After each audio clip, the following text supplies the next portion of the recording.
they're not built on having something to stand on. You know, someone said something about me a while back, and what I stated was that the best thing for me to do is not to be around that situation because of what was said. Because it was more of a character assassination than anything. Never done anything to the person. Never said anything off the wall to them. You know, but the fact that they think that they can say something and think that it's okay. I'm a firm believer that your words mean something. And if you need to be aware of the simple fact that when you say certain words, sometimes you can't take them back. You can't take those words back. Sometimes if you say something out of anger, someone is going to always remember that emotion and that feeling. We can play around and say, oh man, I was just playing. I tell people all the time, that's that gray area that people play with. There's a gray area when it comes down to conversations where people will say, they'll say something and then they'll turn around and say, oh man, I ain't mean that like that. But if you don't say anything to them, they can turn around and say, well, I always told you. So sometimes you have to make people identify what it is that they're meaning when they say stuff.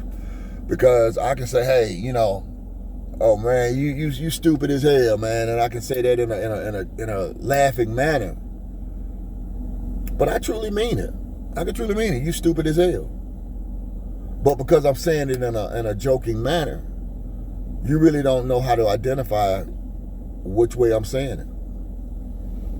And then if the word comes around, whereas if somebody says something, they say, well, you know, man, you always call you stupid, man. You know, you be crazy and all that. Yeah, because then at that point, it's a gray area. They have an opportunity to sway it either way it goes. Sway it either way it goes. And they will. Because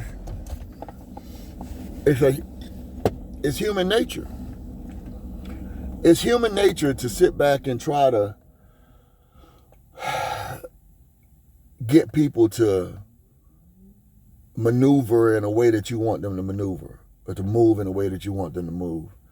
And I think that when you move in that manner, you're going to lose a lot. Because at the end of the day, trying to get someone to move in a direction that you want them to be in could be considered narcissistic. A narcissist. And especially if it's not for the betterment of them. If it's not for the betterment of them becoming a better person. Now, if I tell somebody something and I can identify and say, hey, listen, this is what I'm getting from this and this is what I'm trying to talk to you about, so that you can see it for yourself. If you can see it for yourself, then yes. Then you got to make some changes and say, okay, hey, you know, maybe somebody is looking at this in a such situation like that. Or maybe I need to look at myself. If I got a couple of people that have told me, hey man, why are you doing this way? Why are you doing it that way? Then I have to identify it. You know, and just go from there. You know, understand what your faults are. Understand what your limitations are. You know, when you go out there as a professional, if you look at a professional athlete, they work on their craft every day, but there are still limitations. There are some guys that are naturally gifted when it comes to athletics. There are some people that are naturally gifted when it comes to artistic measures. There are some people that are just natural when it comes to brain power. There are some people that are natural when it comes to coming up with new ideas and new inventions and things of that nature. There are people out there that are just they got they got a calling on them. They have a calling on them. Whether or not they identify with the calling is a different scenario. But some guys, they're just naturally talented. And it takes other people to see they shine. And sometimes when people see you shine, they try to attach to it. Sometimes people are jealous of your shine. And they'll be around you and you will never notice that they're jealous of you. But through discernment and through asking God, hey, listen, identify the people that are for me and the ones that are not for me, move them out my way. Because you have to be able to realize that Judas still exists to this day. What he did, there are several people out here that do that every day. They'll talk and say, hey man, I'm down with you. I'm your friend. I'm your lover. I'm your husband. I'm your wife. Hell, I'm your parents. I'm your children.